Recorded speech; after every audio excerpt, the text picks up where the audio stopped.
আচ্ছা, আজকে 21শে ফেব্রুয়ারি উপলক্ষে আপনাদের বাংলাদেশ জাতীয়তাবাদী নাগরিক পরিষদের মানে ভূমিকা সম্পর্কে। বিসমিল্লাহির রহমানির রহিম। আজ 21শে ফেব্রুয়ারি উপলক্ষে সকল ভাষা শহীদদের প্রতি জানাই বিনম্র শ্রদ্ধা এবং এরই সাথে গভীর সাথে শ্রদ্ধার সাথে স্মরণ করতে চাই স্বাধীনতার ঘোষক শহীদ প্রেসিডেন্ট জিয়াউর রহমানকে। আজ তাদের জীবনের বিনিময়ে আমরা পেয়েছি বাংলা ভাষা। এই বাংলা ভাষার মাধ্যমে আমাদের মাতৃভূমিকে আমরা সাধারণ মানুষের ভিতরে তুলে ধরতে চাই।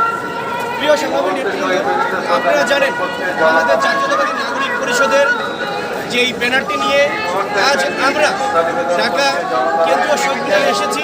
ইতিমধ্যেই আমাদের মাঝে উপস্থিত হয়েছে আমাদের জাতীয়তাবাদী নাগরিক পরিষদের কেন্দ্রীয় নির্বাহী কমিটির সম্মানিত সভাপতি ইসমাইল হোসেন ডালিম ভাই, আর উপস্থিত আছেন কেন্দ্রীয় কমিটির অন্যতম নেত্রী ঝন্ডা আপা, আমাদের জাতীয়তাবাদী নাগরিক পরিষদের অন্যতম নেত্রী শিরিন আক্তার শিল্পী, মেহেদি মল্লিক সহ সকলকে নিয়ে আজকে 21শে ফেব্রুয়ারি এবং সকল ভাষা শহীদদের প্রতি শ্রদ্ধা নিবেদনের জন্য আমরা এসেছি। ধন্যবাদ।